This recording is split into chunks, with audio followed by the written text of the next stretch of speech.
going to start talking to Jaume Claret after having watched this amazing film, Estrany. So let me just introduce Jaume, although I'm sure many of you already know him. Now, we first met him here at the festival in 2018, when he started to study at the Elias Kerejeta Film School in the filmmaking studies master's degree. And you spent 15 months at the school studying and developing this project. And you finished in 2019, and you've come back since then, so we've seen you more than once here in San Sebastian. In 2020, he presented his short film, a short film in the Nest section as well, which is what I'm sure many of you saw. In 2022, you were selected to join the Ikusmira Berriak residency program, which is organized by the San Sebastian Film Festival, Tabacalera, and the Elias Kerejeta Film School with this very same project. And in 2023, you directed the short film Tierra Now, which was very well received in different festivals such as Rotterdam, Lisbon, and other festivals as well. In 2025, you're back here now with this film after having been to Venice first of all. So it's like coming home, right? Do you feel that it's like coming home? Yes. Coming back here, the room where we actually studied. I've got a lot of memories here. And for me, during this screening, it was really quite moving being back here. It was like a circle that was closing very elegantly. Now, we don't have a lot of time because he's very generous and he's going to share with us a lot of his work. And I think that's going to be very interesting. So let's get right down to it. So we wanted to start at the beginning, when the film was still an idea. Sometimes before they start to write their script, filmmakers have to set their idea down in the form of a dossier, which goes from the labs or a film school or through a production company or different institutions from which they're asking for funding. So now there are a lot of students here with us today, so I'd just like to ask you about those dossiers where you started to sort of write down your idea and develop your idea. I'm sure there's been quite a lot of them over the years. Yes, the first dossier. I'm going to show you. I'm a bit embarrassed, but I'm still going to show you. It was a dossier. I started to develop it when I was here at the film school. So I was developing it because I needed to present my project to producers, to the what we call the aquelarres and what we call here the hypotheses. And then when I was in Ikusmira Berriak, it was when I presented it through the film school. They didn't choose me, obviously, and you'll see why in a minute when I show you the dossier. Now, the aquelarres and the hypotheses are collective presentations of the projects that were worked on during the students' time at the film school. So, I don't know. I think it's key, right? It's key that the fact that the dossier that I presented that year, it was really very close to my memories and my life. But then the film itself isn't at all autobiographical. And I think that one of its problems, and one of the problems with the dossier, was that it wasn't far away enough from my own memories and my own story. So the image is me with my brother. So that wasn't a great start, was it really? Because the film isn't about my life. It's not about my life. So Carlos said to me, no, don't talk any more about your life. But Jaume, this reminds me of the end of the film. Yes, no, you're right, it does. It's like a very similar hug, right? You're right, between the two brothers. So yes, it's closing the circle. But it wasn't great. You can see I used family photos. This is the dossier. It does talk a lot about bikes and the references. I put the references separately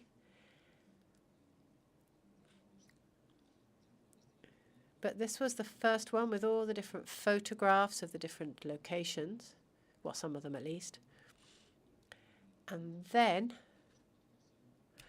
after 2 years later, I designed a new dossier and I presented it at Nest. There was a lot more work put into this one, by the way. It was a very different dossier. You can see it's a lot further away from me, myself, my own life. There are some photos as well, but you can see that there's a lot more work that went into it. And I felt more comfortable with this as well. I kept some family photos because they were really the origin of the film, and the diaries, my mum's diaries. And then I've got the casting options as well and the music.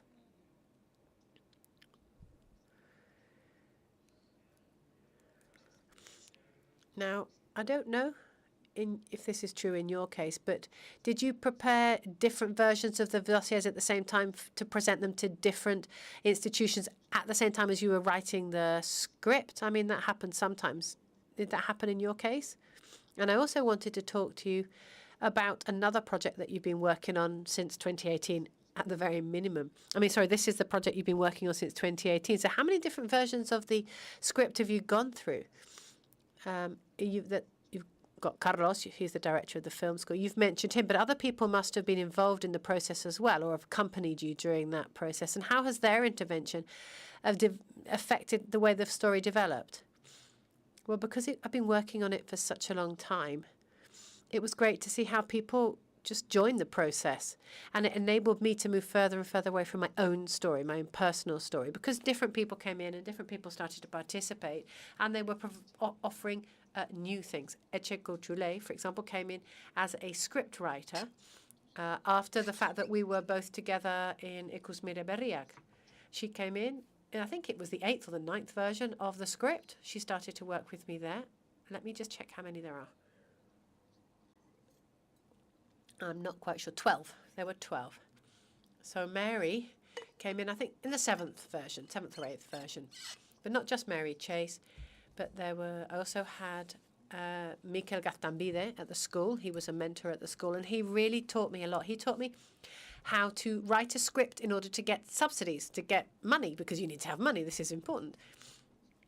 But also to find my own style, my way of writing, because each paragraph, each part of the script needs to have an image or a gesture or a sound. And that really helped me to think about writing it, but from the editing perspective as well. And then there was Milagros Momentala, who was in Fototura. I don't know, is she here? Marian, there she is. We can't see anything from here. There's too much light. So that was when the script was already much more developed. There's always you're always a bit worried that there's too many perspectives, no? There are too many people coming in. This is what people are often worried about. But I think in this particular project, that wasn't the case. I really enjoyed sharing it. And I didn't really lose my way at any point. A very specific question that I think you've already kind of partly answered. Now, were there different versions depending on the institution? No, there weren't different versions of the script. The dossier, yes, but not the script. The script was always the same. You said that I wrote the script and the dossier at the same time, but in fact they helped each other.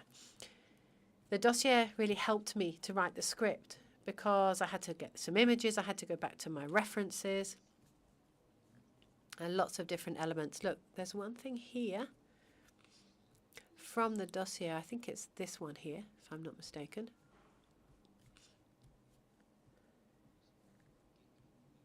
And that was key.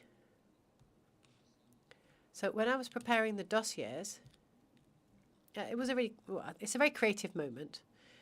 And this was the choreography of the bicycles. And I worked with Razban in the script writing residency. We were talking about how the bicycles moved.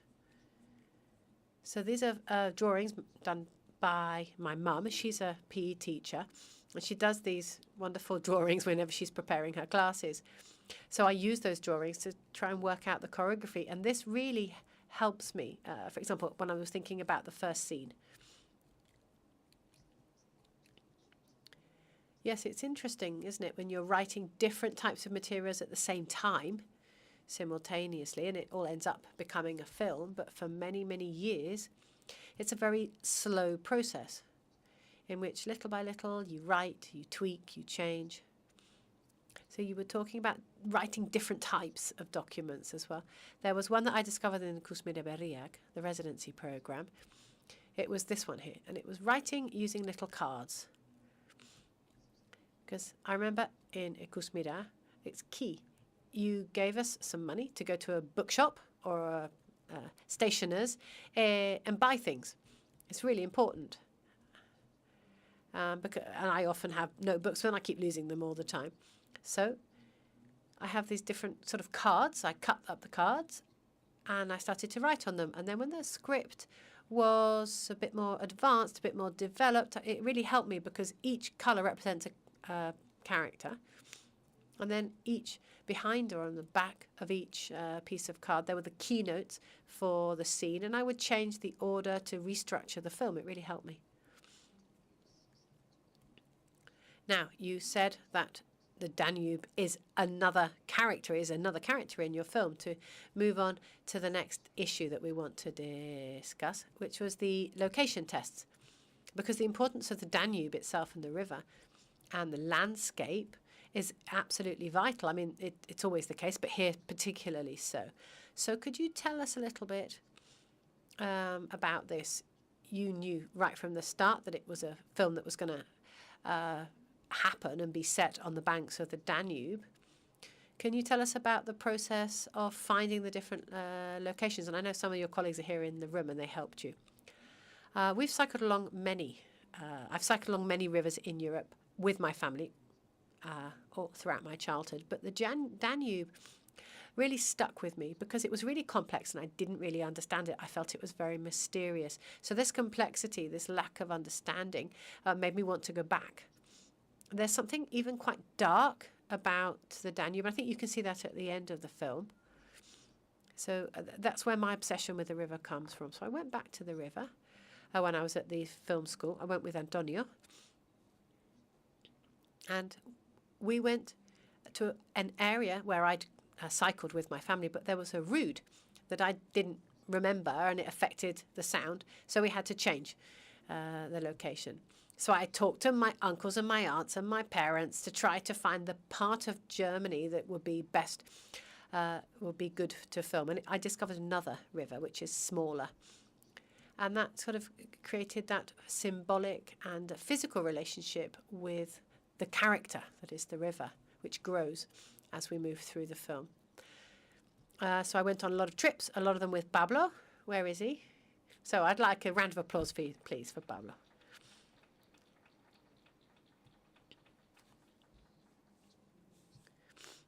So we'll go back to this a bit later on, and maybe we'll give you the mic, Pablo, so you can talk a little bit about all of this. Right, let me look at the locations.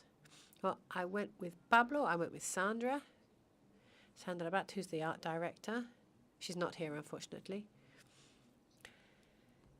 And I started to compile location documents with different visual images, with different campsites during the day, during the night, bridges, all the different documents that I shared with the team. And it really helped me to write the script as well, because I write a lot in the space itself. I go there, I sit down, and I start to imagine new scenes and new characters. Actually, it wasn't this dossier, no. Let me find the right one.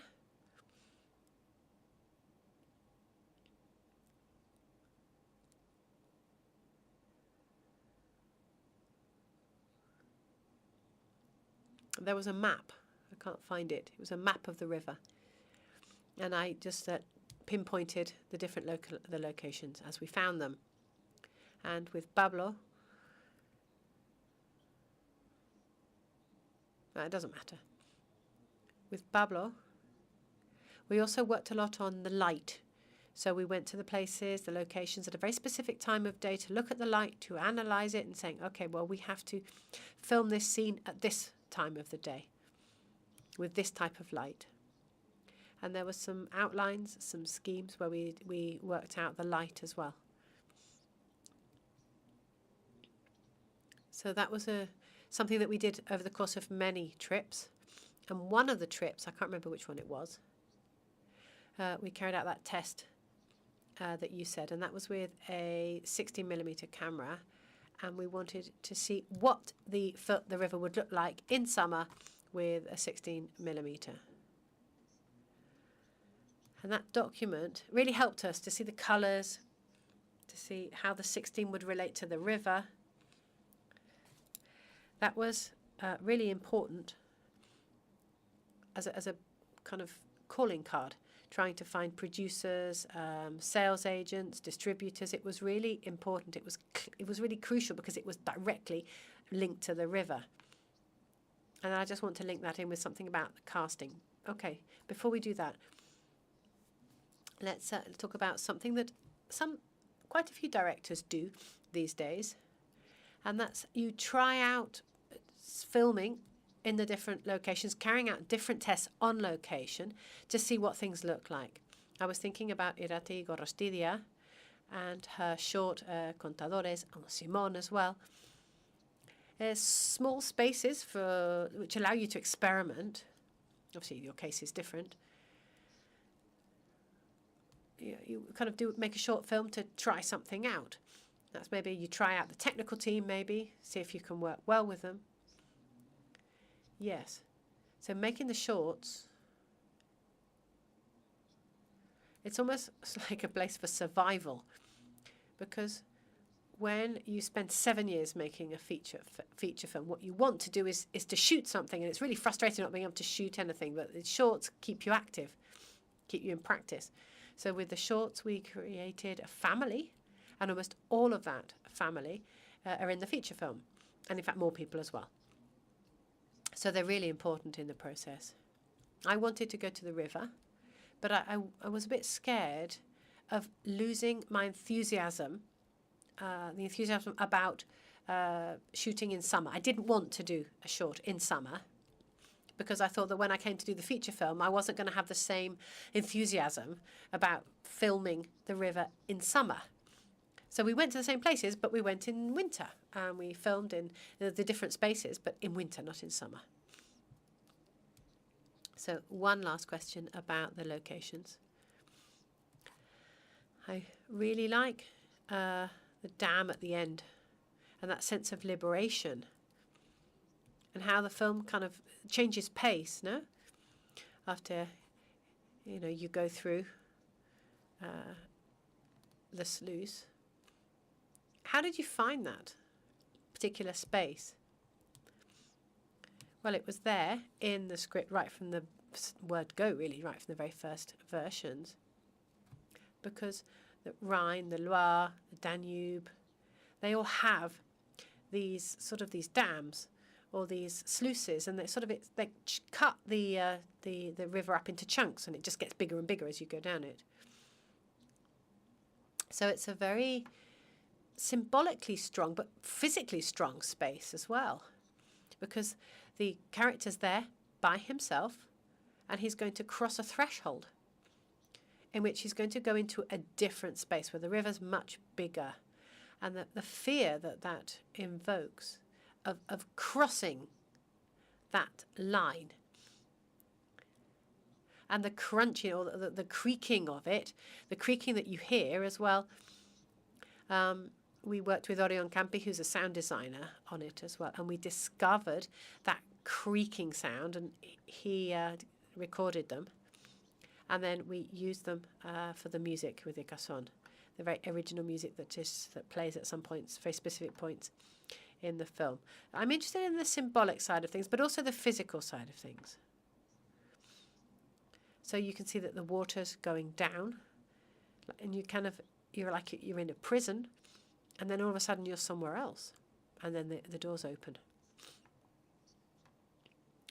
Let's have a look at the technical and the photographic script, which is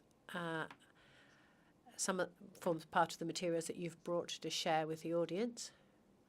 And perhaps we can also hand the floor to Pablo, because the photography is amazing. I hope it's recognized as well and acknowledged. I've just shut the folder, unfortunately, so it's now taking me a bit of time to open it up again.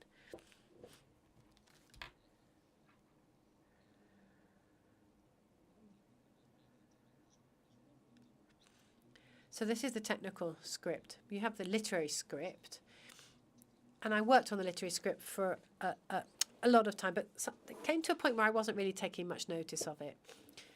Once we got the money, no, that was a joke.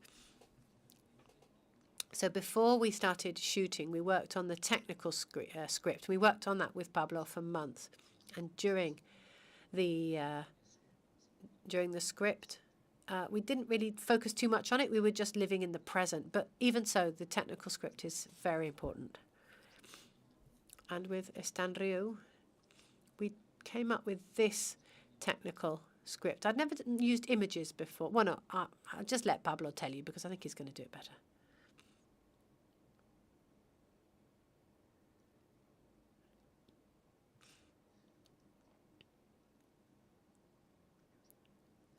What do you want me to say, Jaume?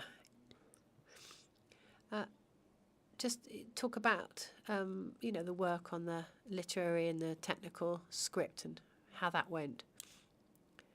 Well, Jaume is a real film lover, and he's a really hard worker, and we like the same kind of films as well, so that's great. So we worked with a lot of references from different films, different sequences, fantastic cuts about different issues. Yes, they were like 10-minute sequences, right? Cuts that we shared with all the team before we started shooting, of different cuts, different visual motifs as well. And I agree with Jaume. I really like to prepare things very well, have a lot of references, to use a lot of images during the preparation, but then to sort of not necessarily take too much notice of them during the shooting, be a bit more free. So you learn it, you prepare it, but then during the shoot, you don't even think about it. You almost unlearn it. So you use intuition during the shoot. Because in this case, at least, we had a very strict time sense in this shoot. So all the previous work was really important so that you didn't have to do it during the shoot and you could just almost not talk. You just have room for improvisation. But you're not improvising from scratch. You've got all this background and you've internalized it all so that you can be free enough during the shoot to improvise, because this is already internalized, it's inside.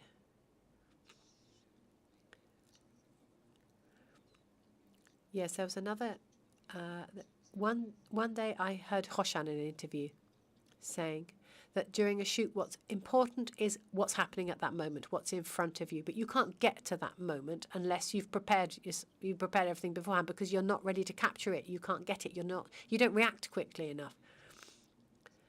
And Pablo, you'll agree, right? During the shoot, we hardly looked at the technical script at all, because we kept losing it. I mean, we had it on the iPad, but the paper, we kept losing them. But we were just focusing on what was in front of us, and we talked a lot. And Pablo, in fact, because we talked so much, you started to set up the camera and the shot. But it was a really good relationship, because it's like having a third arm, having Pablo. I totally trust him. And you met during your first year at the school. And did you always know he was going to be your director of photography?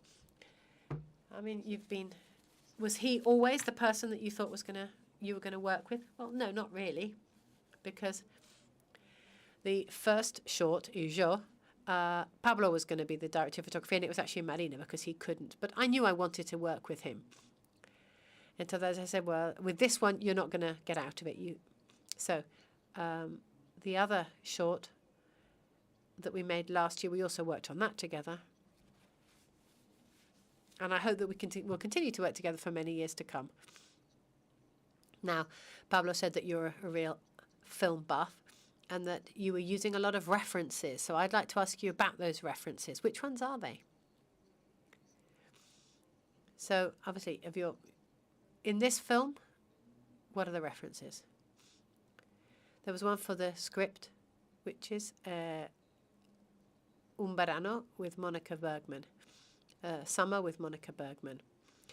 And then you've got the kind of contrast between the idyllic and then the disappointment or the unknown. And then Hoshan Sin as well, with movements. With Pablo, we're talking a lot. We like his camera movements and the times, the paces. Then there's also Trent Davis. Again, in the movement and the poetics and the music, the work with the music. And then in the directing of the actors, Maurice Bélat was very useful for me in that sense. Okay, let's have a look at the casting process now. You've seen the film and Didac, the main character. How long did it take you to find Jan? Because it's hard, really, to imagine a better face, no, for that character. I read the project so long ago now, and then I saw him on the screen. I mean, he's the embodiment of that character. So, I mean, how did you manage to do that? What was the casting process like? And then how did you find combining actors for which this was their first film with more experienced actors? How did that work? There was a moment in which I thought, right, are we going to find a professional casting director or no? And I talked to Carlos Simon, and they said, it's just important for you to be there all the time. Just find someone who's really good at organizing everything as well. So I thought about Martina Roura, who'd never done a casting, but she's an actress, but she's incredibly organized. So working together, we carried out the casting process. It took 4 months, and we saw 850 lads, and Jan was about the 600th one, I think. There were some others that we liked, but we weren't quite sure. We were thinking, I've got to like this person because I'm not going to have a film otherwise. But then as soon as Jan appeared, Martina was there, Julia was there, and myself. Jan appeared, and our faces changed. And Jan always says he knew he was going to be chosen because, I mean, we didn't even try to hide it. It was written all over our faces. So I'm just going to share this moment with you. Well, going back to the casting for a moment, when I was 14 years old, I went to a casting as an actor, and it was one of the worst experiences of my life. It was awful. And I didn't want people who are coming to my casting to have that same experience. So we did a kind of casting process that was much more like a conversation. And in the Web Inside Cinema, that really helped me to see where's our, there they are. So I thought long and hard about how to do it, how we can generate these conversations with this sort of installation type format. How to approach them, how to make it more of an encounter.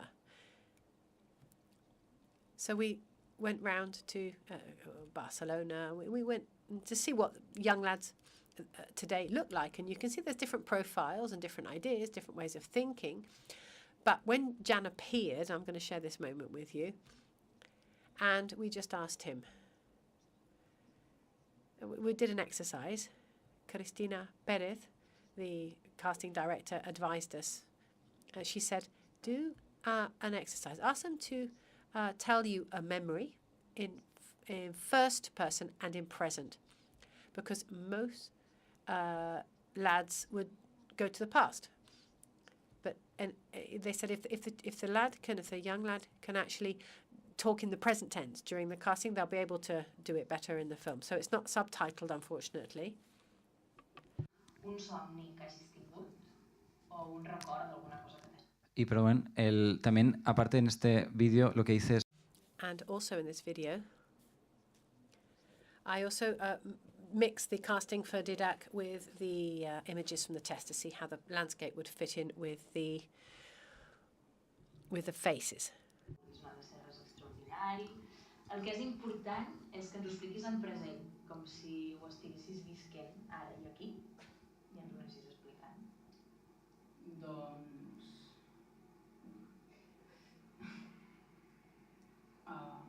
vale. Una vegada... Bueno, no. Estic anant a bàsquet, vale, a entrenar, i com que el meu germà, que és més petit, juga en un equip de sota, va a l'entrenament abans. I llavors, doncs, com que és el poble del costat, ja hi anem tots i jo me l'espero a la biblioteca. I així aprofito també per fer els deures i tot. I llavors vaig caminar fins al pavelló. I llavors em trobo un senyor que em diu, així com molt estrany, no? Com si anés begut. I em demana l'hora, però jo no l'entenc perquè no vocalitza massa, i li dic què? I m'ho torna a dir, i no l'entenc. I al final, doncs, em diu que quina hora és. Jo sí que l'entenc i es treu el rellotge i se'l mira, i es mira l'hora. I escrius tu? Sí, a vegades escric. Sí, a vegades, però com a passatemps. Vale, i estàs enamorat? T'agrada? No. T'ha passat alguna vegada? No. Però atracció per algun has sentit algun cop? Bueno, poder algun cop. I t'hi veus o és una cosa molt llunyana? Ho veig com molt llunyà, però la gent de la meva edat ja té parelles i aquestes coses, però jo no. Tu vas bé? Sí. Sí, Ja fa temps. no et fa com una enveja, diguéssim, la gent que té històries. Vale, molt bé. Ja m'ho trobaré. I com t'imagines que deu ser el fet que hi hagi una persona que t'atrau? No ho sé, no penso molt en aquestes coses. I et fa pal que els teus amics t'expliquin les seves històries? O sigui, és un tema que et fa pal, això o no? No, és veritat. No, vull dir, si m'expliquen alguna cosa, jo també moltes vegades els hi parlo de coses que no els interessen. No ho sé, però els hi dic igualment. Us aguanteu el rotllo mútuament. Tipus què? No sé, perquè els meus amics, per exemple, juguen a vòlei i a mi el vòlei no m'agrada gaire. Però, per exemple, els explico com està la lliga de bàsquet, que no els interessa gens.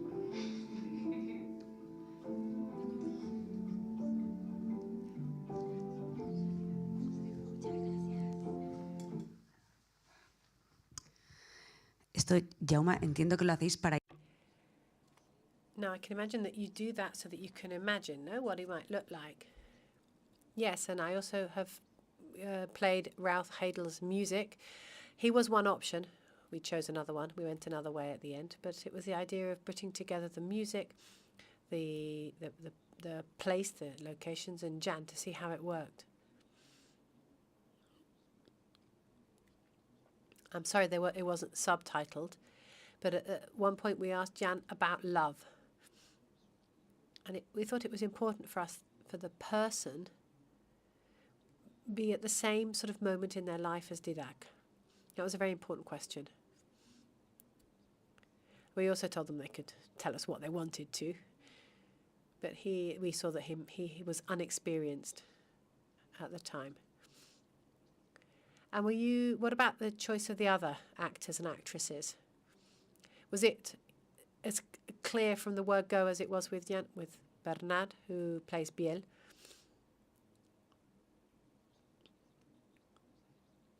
He basically put his name down for the casting because he didn't want to go to class. He wanted to play hooky. So actually that fits in quite well with the character, doesn't it? But there was something about him in his gaze. It's a character that I think through Biel we can see how Didac is growing, is maturing. So Biel's gaze was very important. And in the casting, we kind of did an exercise where he had to look and follow somebody as they walked. And through that, with Bernard, we would say, right, sadder, happier,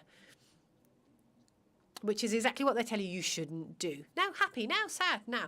But it really worked really well with him. So, and that was how we directed him. So now you're sadder. And he, I don't know, thought back to something that made him sad, and he just did it. With Bernard, it was quite clear. We had 3 personal people on the short list right at the end. And the same with Jan as well. We put the 3 elements together, and with Bernard, it was clear after that. Yes, because it's really interesting because it's his gaze, right? Even though he's not on the screen as much, but the brother, it was an important character, is an important character. They have to have a good chemistry. They needed to work together well. Yes, apart from the end as well. He's a character. Sometimes he's sort of quite small. He's quite small. And I wanted to just give him a final moment in which the film almost seems to be from, his point of view. And through that shot, we're almost going to start a new film. And there, Bernard, in that take during the shooting, we didn't think it was going to be, we didn't think of it as an ending. We thought of it sort of more as a new launch. And Monica said, let's just, shoot a different angle just in case. And when Meriche saw that take, she said to Maria and myself, look at this shot. And I looked at it, and it was amazing, because I didn't remember even filming it, to be honest. And it was Bernard's performance in that. And that's when I put the Regel music on top of it, which Spotify recommended, by the way. Wow. There weren't a lot of people listening to it, but I put it on top of the image, and the instrumental part of the music actually coincides with the panoramic shot. And I thought, wow, this is a sign. I was going to ask you about that as well, but perhaps it wasn't quite as magical as it seems, right? Or perhaps it's got a lot of magic. Right, it's not got a lot of magic if I think about my ego, because it wasn't an brilliant idea that I had, but it was magic because it was almost like everything came alive. And sometimes when you're directing a film, you just have to be alert and just know how to, relate things when things crop up. So it was, it was serendipity. We'll go back to the sound in a minute, but let's just finish with the casting and the performances. What was it like on set to work with some actors who are just playing their first role and other actors who are more experienced? Did they kind of become a family, the cast? I mean, that sometimes happens, that the roles sometimes get, leak into reality. Each actor requires a different type of direction. You have to act differently, work differently.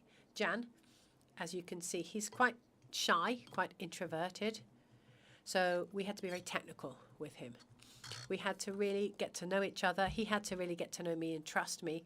And we did a lot of technical exercises together. Very practical exercises. And with Bernard, it was easier, really. We almost didn't have to direct him. Roc is the small one. He was really creative. And then Nausicaa, she's an actress with a lot of experience. So it was incredible to work with her because it was so easy. But she was very generous. And she said, I'm going to take care of these, young actors. So I think during the shoot, it was really important for the actors to know each other and to know each other's limits, and me as well as a director. If you know the other person's limits, then you can help them when you know they need help. So it needs a lot of active listening. And we needed to spend a lot of time together. And for 4 months, we organised different meetings and encounters, and in which we were putting up tents, putting down tents, eating together. We spent a whole weekend together. I don't know how we're doing for time, because there's another document that we made. We went off for a weekend. We went to a house. And we used the Carra Simon system, well, the system used by many other filmmakers as well, to sort of acting out scenes that weren't going to be in the film, but were related to the story we were telling in the film.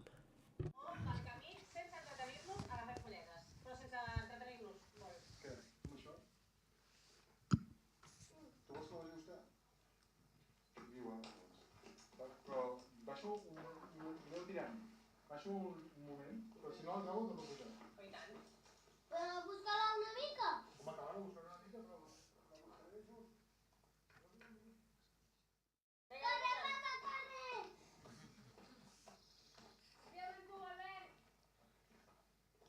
Corre, papa! Vull els macarrons fets! Vull els macarrons fets! Aquí, por ejemplo, se dejaron las hojas, unas hojas que recogí. And then they got some leaves that they collected up.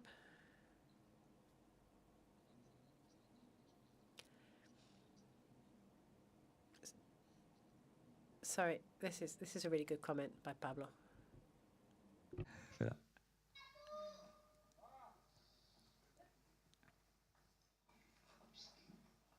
El drama es cola en la vida. Dice, el drama se cuela en la vida, ¿no? He says that drama leaks into real life. Because they'd forgotten the leaves. They've been collecting leaves. And we used that moment to generate a kind of fiction. And, he called him Dad. And did that weekend happen a long time before the filming or the shoot? I can't remember, to be honest. Pablo, do you remember when we did it? When did we go? Was it 1 month before, or when was it?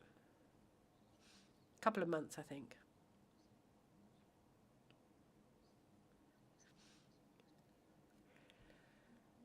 I wanted to see, you had to see, how they worked together, but also it was a bit of a warm-up exercise, right?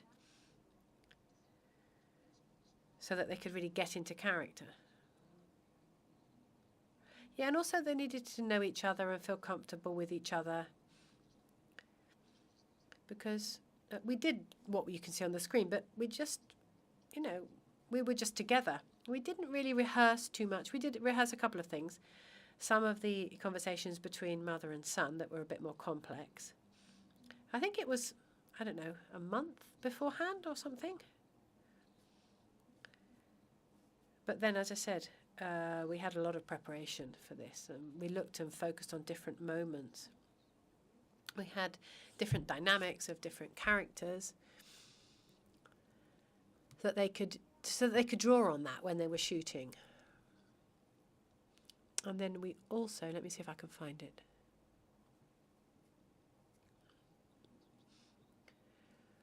And then we also we filmed with 16mm that weekend as well. So we'd seen all the different elements in digital. We wanted to see what they look like in 16mm.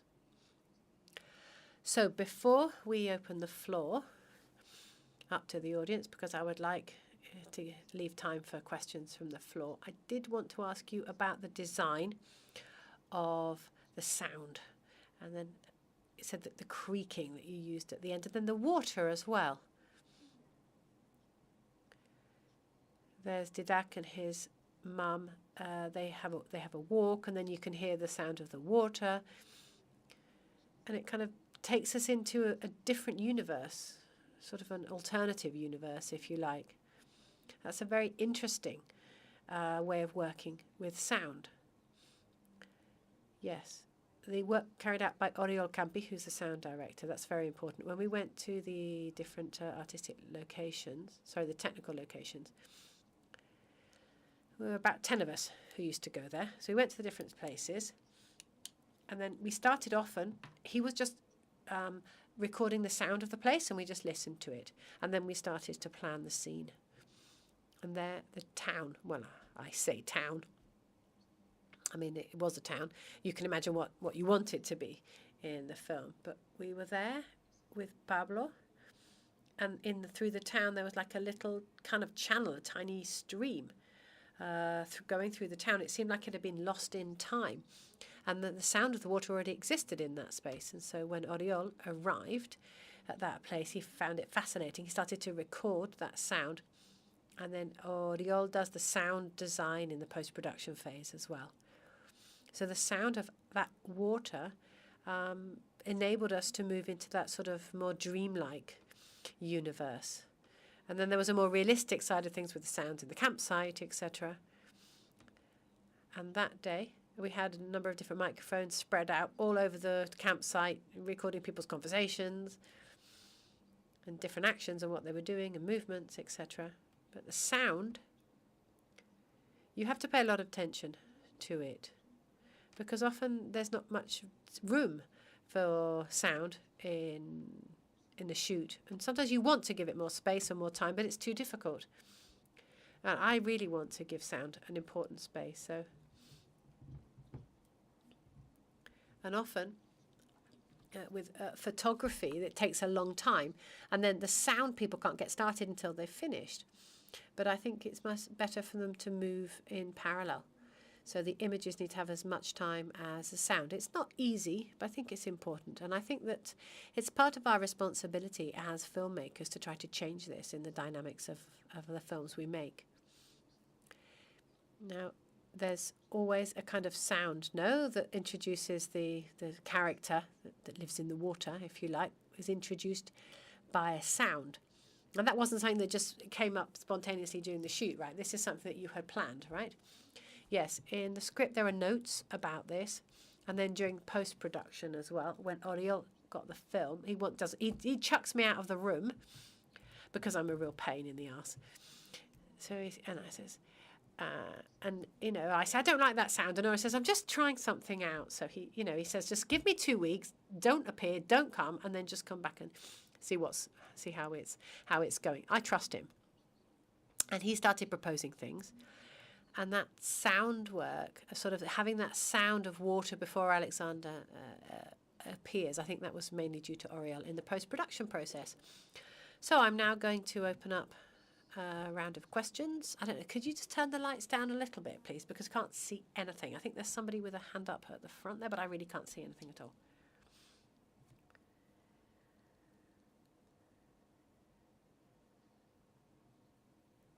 And I would like to ask about the dossier. Like I've seen on the PDF document that there are 75 pages of it. Can you just maybe briefly elaborate what content should be included in the dossier? Because you've just briefly shown some slides, but can you tell a bit more about it? Because like 75 pages, wow. Sí, lo hago en castellano y... I'm going to answer in Spanish, if that's okay. And Marion, she's down here, I think. When I told her I had a 75-page dossier, she almost killed me, because that's not what they recommend. If you're asking for some subsidies, nobody wants to read 75 pages, but I thought it was necessary. It needed to be that big, in my case in particular. Also, it doesn't have a lot of text on any one page. The text was really spread out with the images, so that anyone reading it will read it and won't get, be bored to death as they read the dossier. So because I needed to do that, the dossier needed to be quite long. But there's a bit of everything in it. You've got the bicycle choreography there, the little drawings of the bicycle. There's sort of more a formal proposal. Often in the calls for proposals, they tell you exactly what they want to see in the dossier. And then I sometimes just added a few things. For example, the map of the river, and then marked alongside the whole series of different photos of a location. So you could sort of travel through the locations as you move through the film. So that was basically what was in the dossier. Are there any more questions? Hola. More than a question, it's a request. I'd like to see how you work with the technical script. Can you just zoom in? Can we have a look at it in a bit more detail to see what it is that you actually include in your technical script, please? Can we have a closer look? Pablo, we better get the best page, right, to show them. Which one's the best page? Well, to be honest, I mean, I went to the film school, but I hadn't been shown how to make a film. And they don't do that here in the film school here either. It's more like a residency, a 1.5 year residency. So I work on the basis of intuition mainly. We've got description. Can you see it? There's the shot, the type of shot we want to use, the movement, the device that we're going to use, or the devices. This is important. The device means how we wanted to shoot the scene, because each scene is different because you have different people on the set, different number of people on the set, etc. Sound. And then we have the type of emulsion.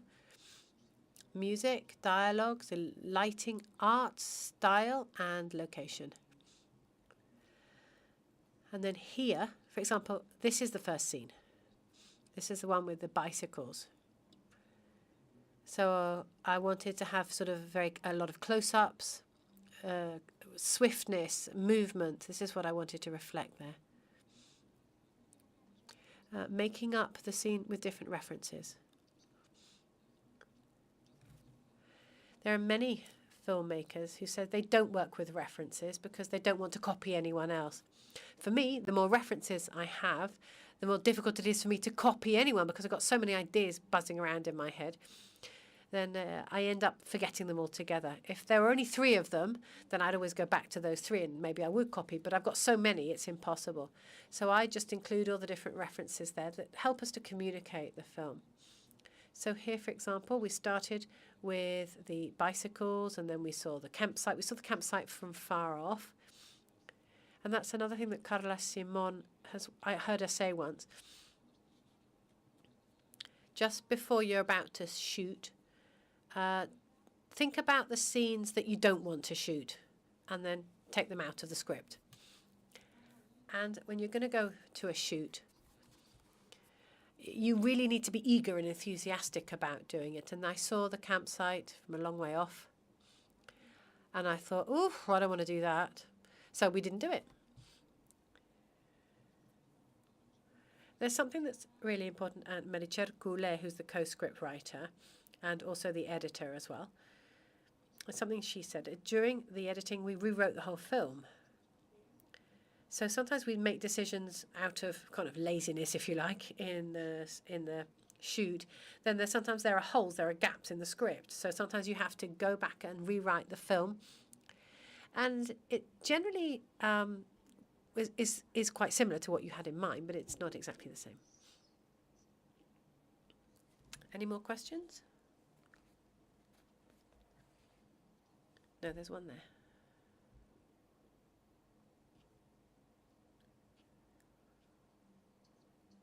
Thank you very much.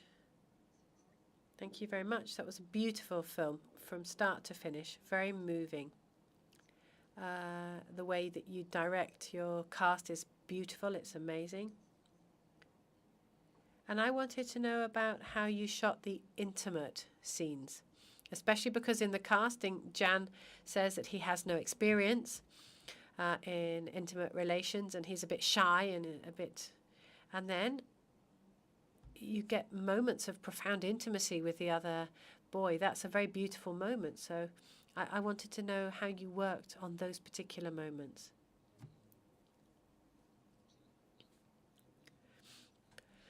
Let me give you an example. The kiss, which was a very intimate moment and special for them as actors because Jan had never actually kissed anyone in his life. So we said to him very clearly, this isn't going to be your first kiss. It's going to be your first physical kiss, but it's not going to be your first real kiss. And we told him that time and time again, because he will decide when he has his first kiss, his first real kiss. And in that scene, there were two very different actors. Jan, who hadn't been an actor before, and in that scene, he was nervous. He was feeling, really, everything about the moment. And then Francesco, who plays Alexander, now he had worked in both theatre and film beforehand. So when I wanted to find Alexander, I wanted to find somebody who was just incredible. Not incredible, believable. Whether he was a good actor or not wasn't so important. We wanted him to be believable. And Francesco, throughout the whole shoot, he was with Jan a lot. They got to know each other very well. He helped him a lot. And that was a good strategy as well, because I wanted Francesco to always be there in the shoot. But they said to me, yes, but why should he be there? He's not filming every day. He has to do something. He can't just be there. So he did the making of the film. So just to give him something to do while he was there. He's got a beautiful making of. It lasts about 50 minutes. And just to give him something to do while he was on set and on location. I wanted him to go and talk to the people in the crew and the cast. So the scene of the kiss, we designed it with Tabitha, who was the intimacy coordinator. And we approached it, well, the neighborhood where it's filmed, there was just a little corner. There was Paula, who was filming, and Alfonso with a microphone. And then there were three more of us, but we were nearby, but they couldn't see us. The actors couldn't see us. There was me, Tabitha, Monica, and myself, and we were just looking through the monitor. But everybody else was far, far away. And as I said before, we'd worked on the moment, but without them actually kissing. So they would maybe touch noses or touch foreheads, but we didn't want them to actually kiss, because I really wanted that to be the very first kiss that they had, and I wanted to reflect that moment and to capture it as part of the film. And it's a lovely moment in which Jan kind of kisses the air, because he's clumsy. It's his first kiss. He's never kissed anyone before. I was very nervous as well, because, it's a big responsibility when you're working with such a young actor. So I was quite nervous, and we had 2 takes. When we finished the first take, I made them run all the way around the place, all around the neighborhood, first of all, so that they would be tired, but also to get out, to work out some of the stress. And in the second take, I remember Jan, he was euphoric. He was really happy before the second take, because he was so proud of himself, because he managed to do it in the first take. So I felt much better during the second take. The next time, Jaume, we'll have to go and see maybe the making of the film, or at least part of it. No, the making of. We're going to actually publish it in Inside Cinema, which is where a lot of projects are published, projects related to the film. As I said, it lasts about 50 minutes, and there's a really good moment in a take that we're doing, and we're following Monica as she goes around the neighborhood with a steady cam. There was a take that was really bad. And then all the team is there, and Paolo is there. And he says, your film's going to be better than our film. He says that to Francesco. The making of is really great. It's fantastic. And it's been made, by a young actor. He's only 19 years of age. And you can see that it's been made by young people. Perhaps we can, present it one day. Yeah, I'd love to see it. Do you have another question? There's another question up there, I think, at the back. I wanted to talk about the first scene. Why did you decide to finish it with that direct gaze into the camera? I thought that maybe it would happen again, and it doesn't. So why did you make that decision? I was just trying to remember, actually. I think he looks at the camera because I was shouting at him from the boat, to be honest. But then during editing, we saw that it was quite strong. It was because there was a really strong connection between the character. And I don't know, maybe you need to decide, but I think there's a connection with the spectator, with the viewer. But he's also looking at himself, or as Irati, he says, I maybe were looking at my brother in the last take. And there's something else in that scene, because a lot of characters appear. And I wanted to just show the audience who the main character was, who we're going to be following. So when we finish with that gaze straight into the camera, it's very clear who we're going to be following, because there are other people, but it's Didac that we're following. And there is another moment when it's raining. He's very, very close to the camera there. He doesn't necessarily look at the camera, but he looks behind him. So he's sort of looking towards the past, maybe, looking back towards a memory. We don't have any time, Jaume. So could you connect the Jaume, who's the film school student, and Jaume, who's here today with your debut film. There are a lot of film students here in the room, and they've got their own projects on the way. Have you got anything you want to say to them? As it's a long, hard road, a long, hard slog, I imagine. Do you have some advice, or do you have some words of encouragement, perhaps, for all of them? Well, something that is important for me is you need to have patience. You need to find the time. Don't move too quickly. Don't try to find your producers too quickly. Don't rush into that. You need to meet a lot of people, have meetings with a lot of people, unless you've already got a producer on board. But because the producer, finding the right producer, is going to enable you to do the film that you want and make the film that you want with the team that you want. So you need to really fight for that. You need to say, I want to work with these people, and really try and fight for that. It took me 3 years to find the right producer.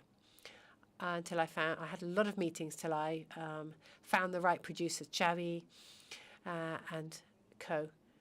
But because it's my debut work, so, it could go very wrong, of course. But they understood that even if it did go very wrong, it would still be something that I would learn from. So you really need to find the right people to work with so that we don't get a surprise, especially during the shooting or during the editing. And always try to work with friends. Work with people who you feel close to. People who, for whom the project is important, because there's going to be a moment in which everyone's tired, everyone's fed up. And if the people you're working with don't love the project like you do, then it's not going to work. Another thing as well. A lot of people say, oh, I suffer a lot during the shoot. And I didn't want to suffer. I mean, I'd spent 5 years trying to get this project to work, and I wanted to enjoy it, not suffer. So try to work out or to organize your shoots so that you enjoy yourselves. We ate together, we had lunch together, we went out partying Fridays and Saturdays. You need to enjoy the shoot. Enjoy it. And try to find the way to make sure that you do enjoy it. Thank you very, very much. Thank you very much for sharing all your materials as well.